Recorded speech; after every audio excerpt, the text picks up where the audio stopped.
welcome everybody to Better Life at Work. It's a chance for us to share with you all in our community some of the research that's been going on. And I wanted to tell you a little bit about the research, and then I wanted to introduce Chip, and he's going to get us started by giving you a little bit of a presentation.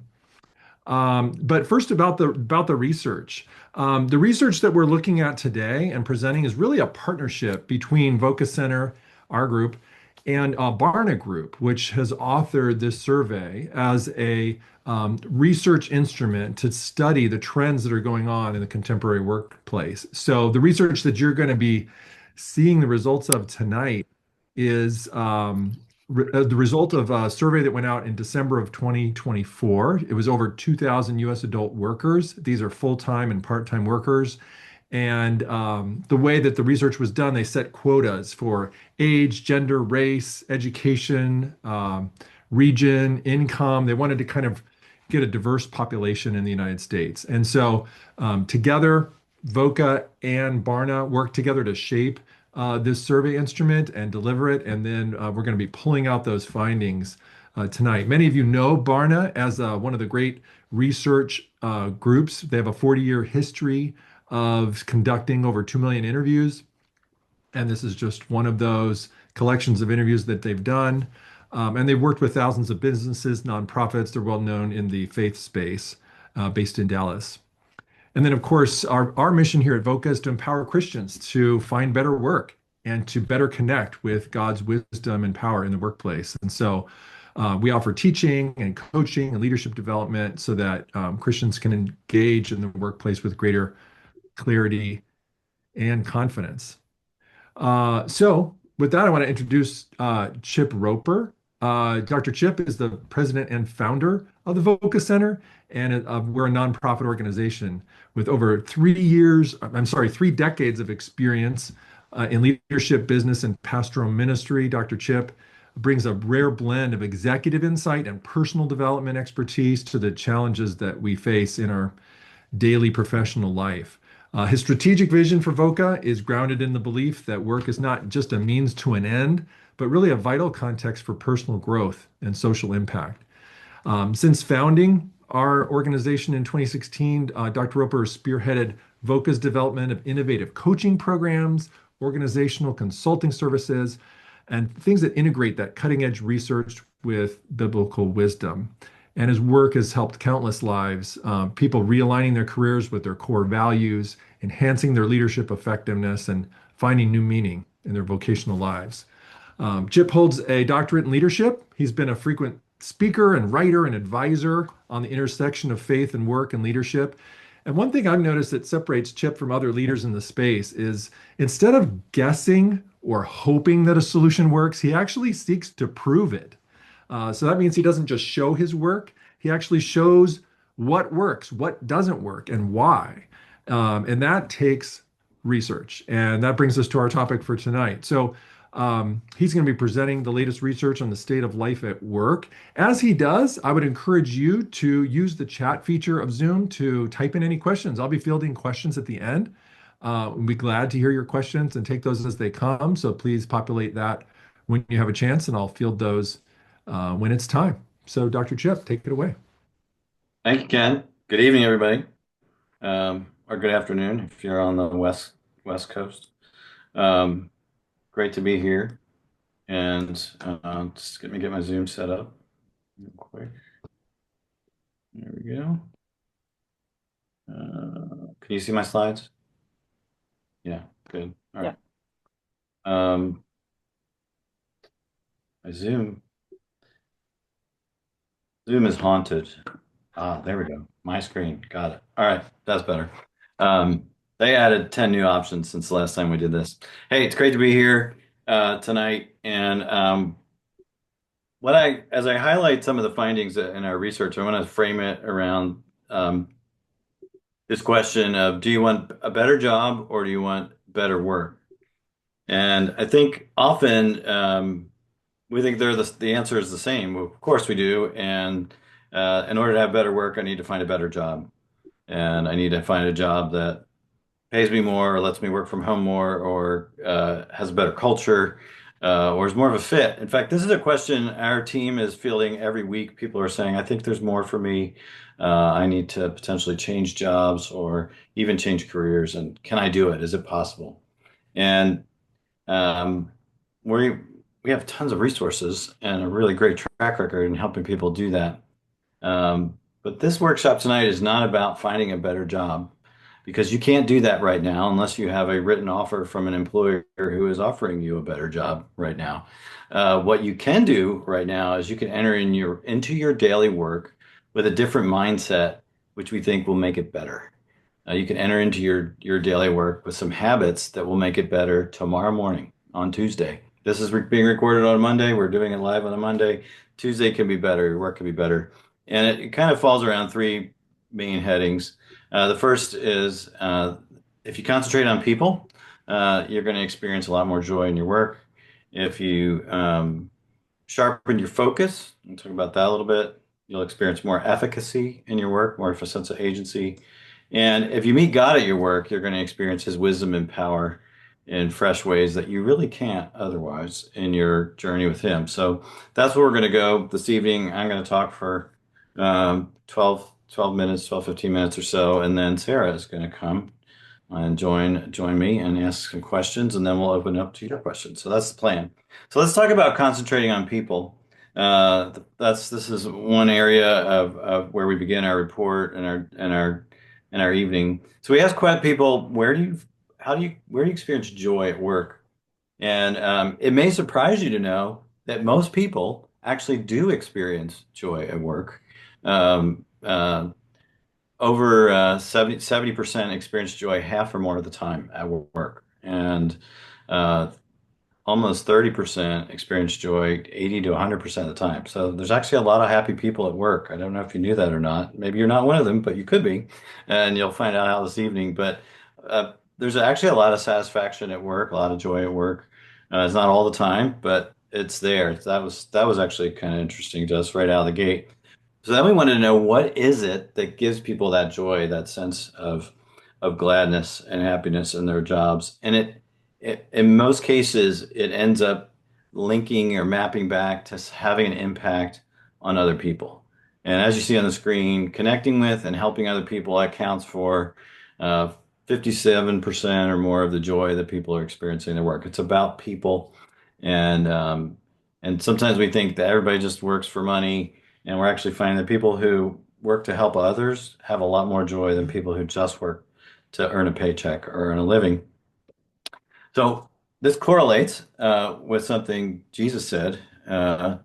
He said, "The greatest among you will be a servant." You know, if you enter into a space with this attitude, it's not all about me and I want to impact others, you're actually going to leave your workspace um, with a lot more joy. And when I think about this one, an example of this, there's a guy, his first name is Nick. He works at Memorial Sloan Kettering, which is one of the best cancer hospitals in the world here in New York City. And his story was highlighted on ABC a while ago, years ago. But Nick is a security guard in a cancer hospital, but Nick hugs every patient who walks in the door. That's not his job, but he knows that it's bigger than just his job. And having been there with a loved one and being hugged, I can tell you that it really makes a difference because sitting in a cancer ward is one of the saddest, scariest places you've ever been. And again, it's not really his job, but he finds ways to impact people in his job. And all of us can do that. We can all do it now. All of us, and many of the work that a number of us do, we probably are actually interacting with people. That is our job. Uh, we're customer service, or we're selling, or we're teaching, or we're in the healthcare professions, and we're directly serving people. That is our job. Even if it's not, all of us have colleagues of some sort or another, and they're people who we can notice and we can celebrate and thank sincerely, and that's a human impact dimension of our work. And there's also stakeholders that surround almost all of our work in one way or another. Suppliers, if you work in a building, um, There's people there taking care of the building. There's people that are basically unseen. And when you see them and you call them out and you praise them, you have an impact on them. And guess what? You have joy at work, and you can do that tomorrow. So concentrate on the people. That's a secret to experiencing joy right away in your work. And that's interesting.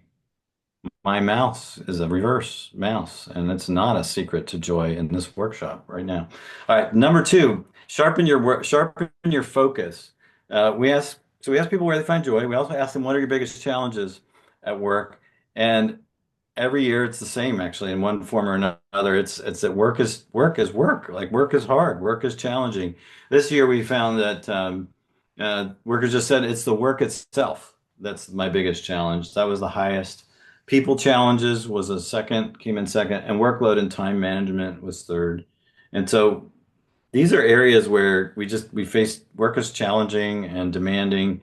Uh, the whole onset of AI came up in our research, which was back, like Ken said, end of 24. The whole upheaval created by tariffs and question marks about that was not reflected in this research. So I'm sure economic uncertainty would surface as well if we'd have done this last month. But so there's a lot of challenge in work, and there's this challenge of keeping up with everything, keeping on top of everything. And so, what do you do with that? How can that be better tomorrow? There's a biblical concept, and it can really help all of us if we embrace it. And it's called diligence. And diligence is repeated. It's a term that's repeated over and over again in the Hebrew Bible in the book of Proverbs. And here's two references here on the screen. And the diligent will rule. The diligent will lead to abundance. The plans of the diligent will lead to abundance. What I find interesting is that diligence sort of sits in the middle between haste and sloth. Actually, I want to put sloth there. Laziness is here, and haste is over here, and then there's diligence, like right in the middle. And I don't know about you, but I find that sometimes when I have a lot to do, and way more than I know I'll have time to do, that my strategy is to not do anything. My strategy is to read the news. That's called sloth. That's an example of it. Don't tell. Oh, Craig's from our board, so that's bad. He's already here. He's already hearing this. But so I go from this place of like kind of avoiding everything because it seems too overwhelming, to then hurrying up on the haste side and trying to get tons done at the last minute. And those two things, haste and laziness, or laziness and haste, are the opposite. Both are the opposite or different than diligence. Diligence, the actual term meant to cut away the waste, cut away what's extraneous, and then really focus on what's important. And to survive today in today's workplace, you have to have a diligence strategy, and it enables you to focus on the work itself and your workload and time management, which are right up there in the top, and it enables you to prioritize the specific people issues that you need to deal with so that everybody can be more productive together. And I have a couple ideas about diligence and sharpening your focus that I'll share really quickly. Um, so one is take back your attention. There are huge companies that are making billions and billions of dollars by robbing you of your attention. And so if you have notifications on, if you subscribe to lots if you allow your email to interrupt you, your text to interrupt you, any kind of social feeds to interrupt you and do notifications, you're giving away your attention. You're being robbed of your focus all day long. And so that's a simple technique, but it's a mindset also to start to think about that people are stealing my attention, and I only want to give it to the things that really matter. I want to cut away the extraneous. So there's some practical things there with that. There's the biblical rhythm of 6 days of work and 1 day of rest. And some of us, we used to think, well, it's 5 days of work and 2 days of rest, and now it's sort of 7 days of everything.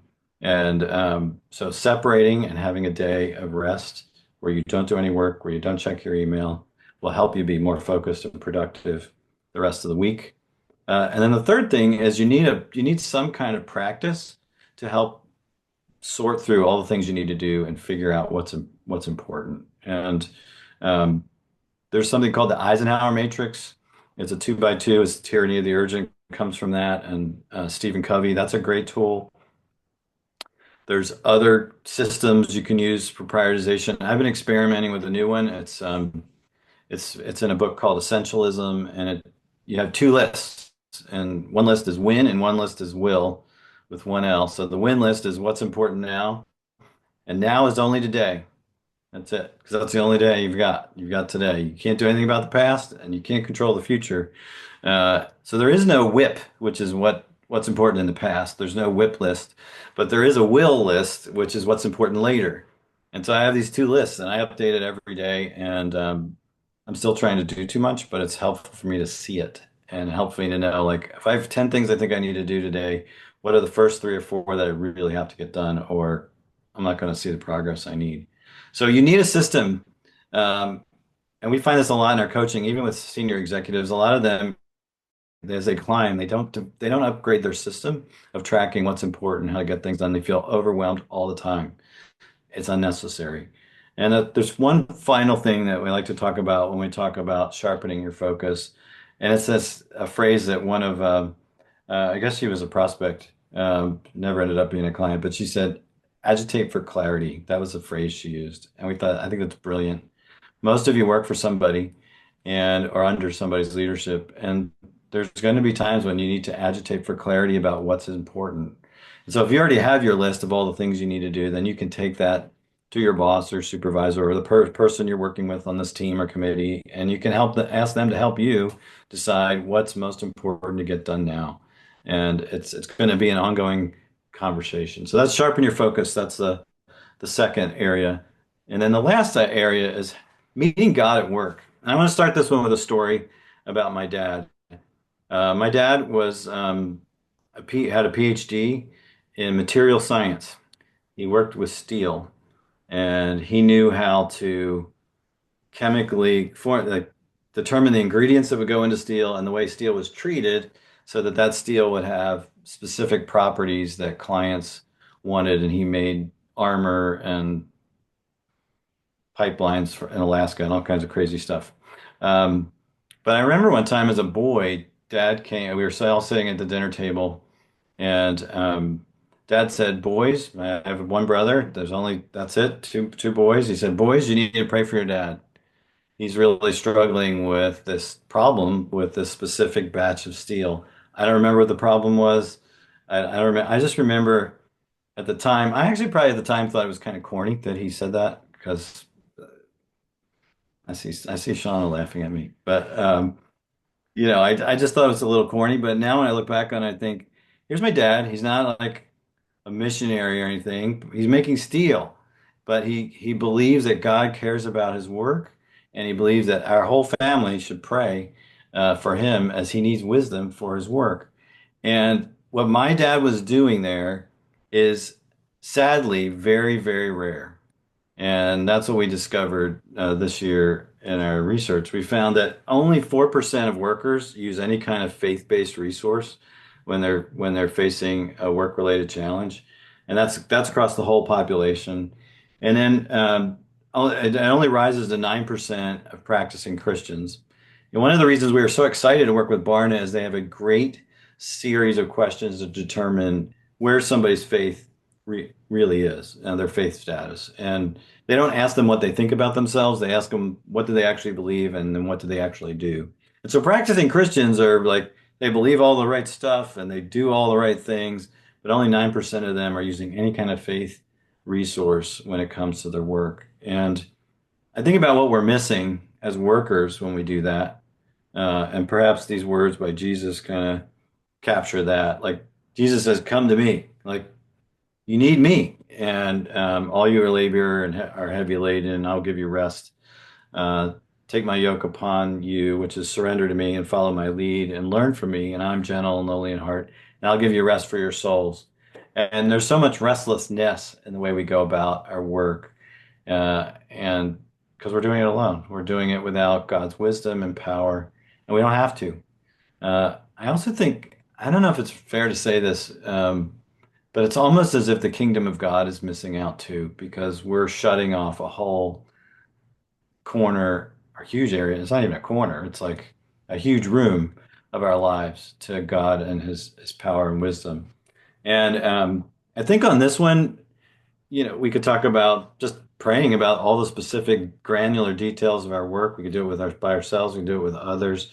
I also think a lot about and love this pattern that was originally crafted by Brother Lawrence. It was a monk, but he wasn't doing spiritual stuff. His job at the monastery was to do the dishes and maybe some of the shopping. And he had this cycle where he said you pray for wisdom about the tasks you have to do. And then once you get a sense of what you need to do or what's important, you pray for wisdom about what your priorities should be. As you do them, you pray for God's grace to help you do it. And then when it's over, you thank Him. And that's a cycle that goes on. How many tasks do you do a day? That goes on. Very quick little prayers in our minds. But it's like we're bringing God into the granular details of our lives because He cares about us and He wants to give us wisdom in our work, no matter what our work is. So those are three big ideas that we concentrate on people, that we sharpen our focus, and then we meet God at our work actively. And I just want to close with one final thought. There really is a now and a later to better work, and this is the now. This is the way you enter your workplace tomorrow morning. It's the practices you use to connect with people and connect with God and connect with what's important. And all of those can make your work better immediately. And it doesn't negate the need that some of us may have to actually journey to a different job at some point. That's just longer term process. And I often wonder sometimes too if it's like one of these things where we're always looking for the next thing, and God's saying, well, just if you could just meet me where you are, then it's going to be a lot easier to get you ready for the next thing. So, so with that, I'll invite my colleague Sarah to come stop the screen share. And Sarah, what do you think? Yeah. Well, thank you for that overview, Chip. I've read the report. I appreciate your perspective on it. I'd love to hear you expand a little bit more. The research shows that only 9% of practicing Christians turn to faith resources when work gets hard. Why do you think that disconnect exists, and what would it take to close that gap? Oh, that's a great, like, why does it exist? That's a really fascinating question. And I think um, we'd love to know that. I think that's the, I'm not going to What's just your take? Yeah, I'm not going to say we don't know. We don't. Well, I think first of all, I think that would be a worthy topic for further research to find out more. I think that there is that old idea that still just won't die, that some work is more important to God than other work. So I think that's what's so unique about my father. Like most people would think, well, church work or missionary work, God cares about that, pray about that, but steal? Really? But God cares about everything, and he's a creator. He's always working in the world to bring about we work with him to beat back the effects of the fall, and almost all work does that in one way or another. So I think there's that sense that some work is better than others. That could be one reason why Mm, people feel that way. I think, frankly, there could be a sense of my work is what I can control mm, and I don't want God to mess with it. huh.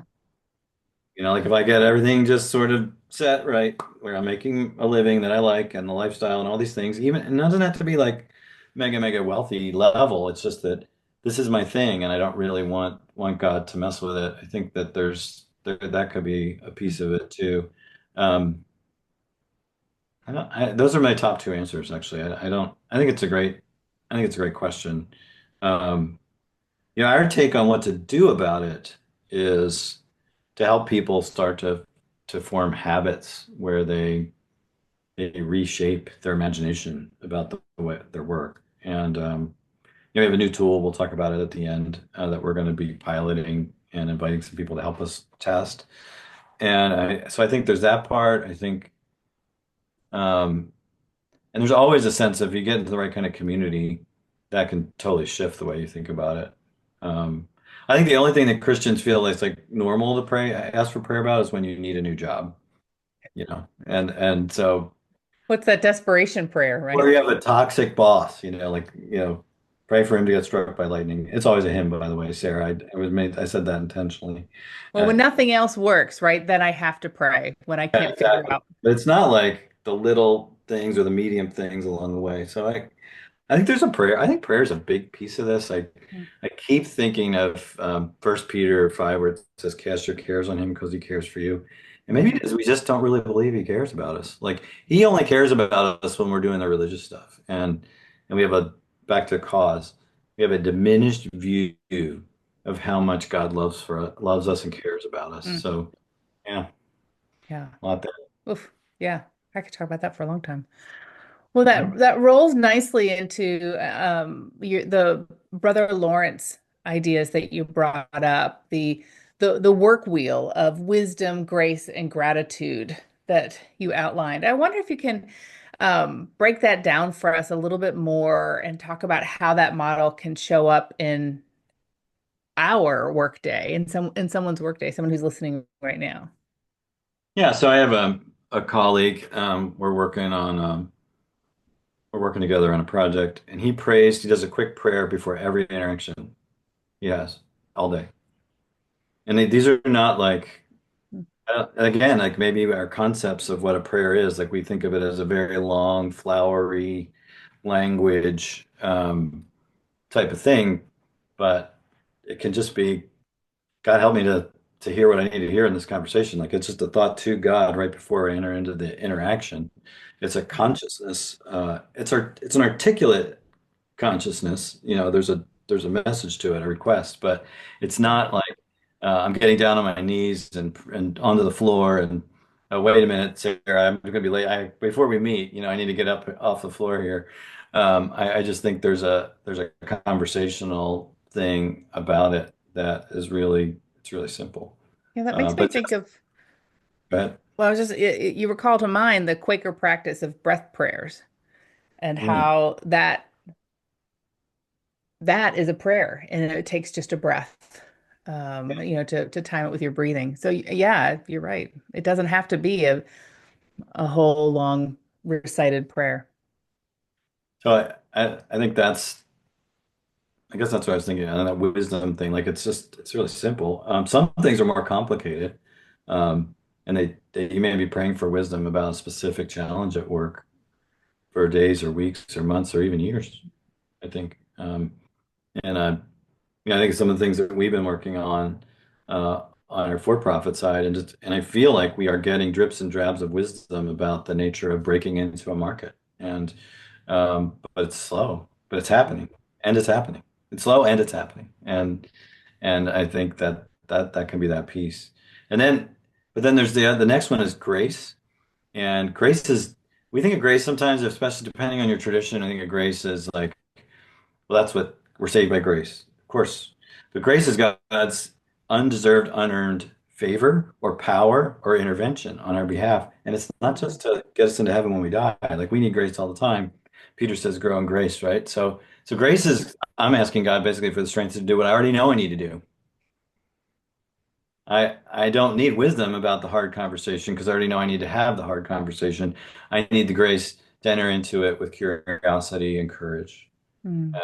and or I need the grace to, stop reading the news and get my task done, or I need the grace. It's grace. It's intervention. It's those like God already shows you like this is what's important, and then just the power and the stamina to finish it. Which again, maybe this goes. I'm going to keep coming back to the why don't we do this because that sounds really weak and needy. And Uh, hard. yeah, but yeah, like why do I have to like just suck it up, Buttercup, do your job?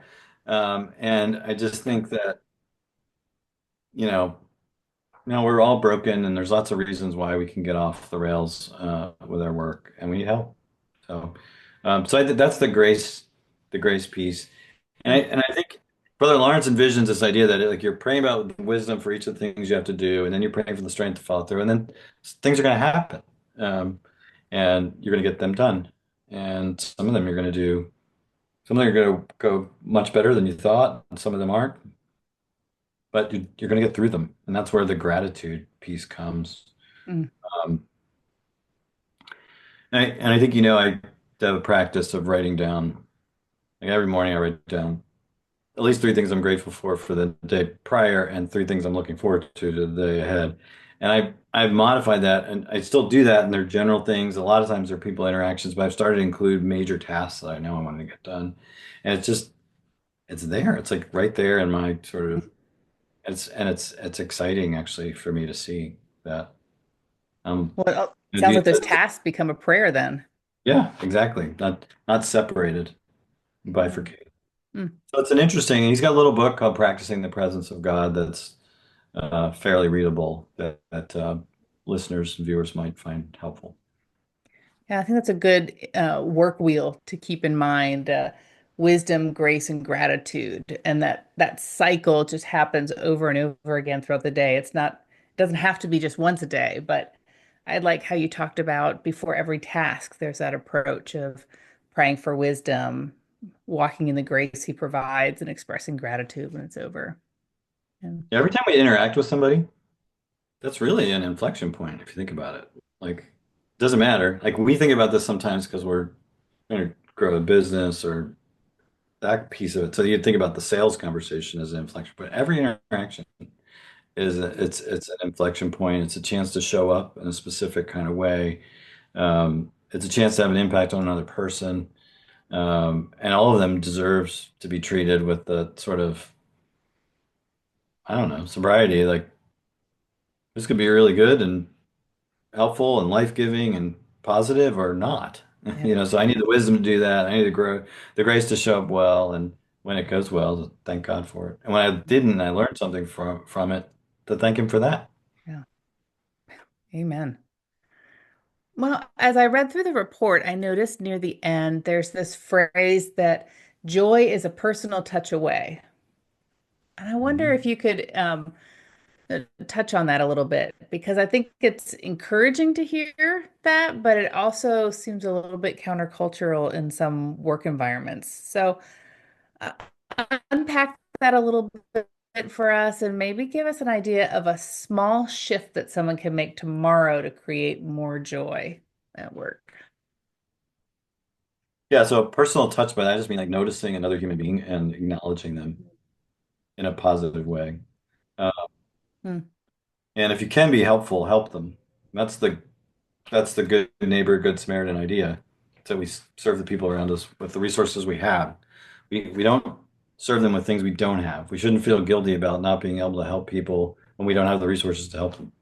Um, that's Right. that's false guilt. So, I think like when I work at a WeWork and in Manhattan, and just looking the doorman in the eye and saying good morning, how you doing is like actually unique, you know. Or there's a lady who's really nice who like does all the takes care of all the like the trash, the dishes, and all that kind of stuff. And she always says hi, and we just like actually ask how you're doing and mean it is that's actually a pretty big deal.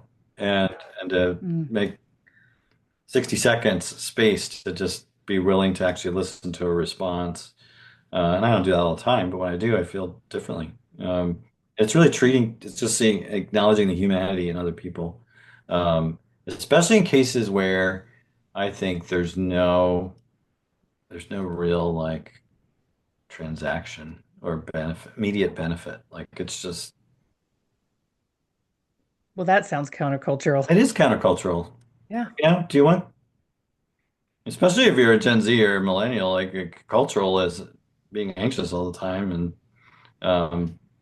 we see the actually the joy and enjoyment of work kind of tail off as we get younger, and I think it could be some of these things like so anyway, yeah, that's quick answer to that, but I just it's noticing people and saying even just saying something I think is often makes a huge difference, and then you feel differently. Yeah, I hear that phrase and I think it's about me providing that personal touch for somebody else Mhm. because joy comes in serving. And so for me to notice, for me to speak up, for me to show gratitude, for me to offer that personal touch to somebody, right? I think joy's right there. And even Well, if you have like a terrible boss like that's always yelling and nasty and terrible and mean and blah blah blah, but if you pull a colleague aside and say, you really handled that well. yeah. That's all it is. That's all we're talking about, actually. It's just a tiny shift um, out of our own kind of bubble to see the people around us. Oh, well, there's a powerful phrase. Yeah, I think seeing the people around us. Yes. Well, I have one more question before I turn it back to Ken for the Q&A with our guest today. And that's that in the report, the data shows that people who are motivated by helping others are almost 3 times as likely to feel joy at work as those who are motivated by money. So I wonder, why do you think that impact has such a deep connection to satisfaction? Why are impact and satisfaction so deeply connected? Well, we can look at it that way, like God made us for community. He made us to be connected, not to be alone, um, to be part of because of the body of Christ. We're all connected. We all have a role. Like, um, I think it's in Acts, but it says Jesus said, "Where it's more blessed to give than receive." So blessed means happy. Yeah, and then you've got the secular sort of spins on this that always love it when our secular geniuses are catching up to our ancient faith. But you got Adam Grant, givers and takers, and he's big, like givers are going to do better. Like, even Neutron Jack Welch says similar things in a book later. He wrote later in life, which is interesting. Mhm. And then there's the Harvard study on human flourishing, which is the longest study of its kind, tracking generations, finding that people that are connected to other people have a lot more happiness than those who don't. And so I think we're all like we can look back at the Bible, which we think is true, and say, well, it's already told us all this. But I think a lot of our sort of our study and scientific disciplines are discovering the same thing, which is fair, still true from them, and that's that we are wired to connect with others and to have and when we don't have it, we wither up Mm. and we roll over everybody to get ahead. Um, we get ahead, sort of, but we're actually end up behind because we're not happy. We can't enjoy what we attain if we're alone. So Wow. Wow. Chip, thank you for walking us through the survey results between Barna and Voca. We really appreciate your expertise and the way you've guided that research project. And Ken, I turn it back to you. Step. You kind of teased this, Chip, but give us some next steps. What are some things that we could do? You said you had something you wanted us to try out. yeah, so we've been developing a spiritual direction app. It's kind of like an app. It's actually an AI enabled interface that will help you process your daily work with spiritual resources. And you chat in or speak into it some of the things whatever you want. Like you could say this is a task I'm facing today, and I need some wisdom, or this is a challenge I'm having with a coworker, or this is how I'm feeling about my work, and it will suggest it'll suggest prayers you can pray, scriptures you can meditate on, and even give you like just a very, very tight reflection that you can carry into a challenging situation or a big opportunity. So it's going to be like we haven't really named it yet, so we'll have fun doing that too. But it's almost like a spiritual life coach for your work. Um, and it's in beta, and we're going to need some folks to test it with us and give their feedback, and we'll have small a small token of our appreciation for folks who do that. But we'll be announcing that, rolling that out in another week or so, the pilot, and get some folks to try it out. And we've been working with it and just playing with it, and it's it's pretty amazing. It's pretty amazing how it can help you sort through like what you're kind of wound up inside about and pull it apart and then bring uh, reassurance and really clear like this is what God has for you in this right back at you. So it's really pretty amazing. And I don't know. Some of you probably know a lot about AI, and some of you may not. Um, but we're training it. This is a Voca trained spiritual director for your work. It's not like a generic, just go to Chat GPT and ask a question. So it really reflects our passion and our values. And so we're really excited about where the possibilities go. Stay tuned for information about that. So that's coming from us.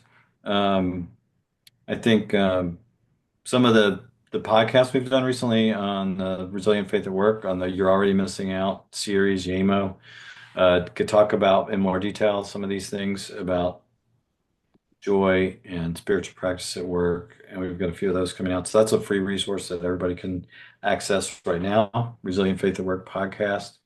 And yeah, I think our coaching programs often bake these things in, like our Career Navigator bakes in what God has for us is at each stage of discerning where we're headed in our work and where God wants to take us.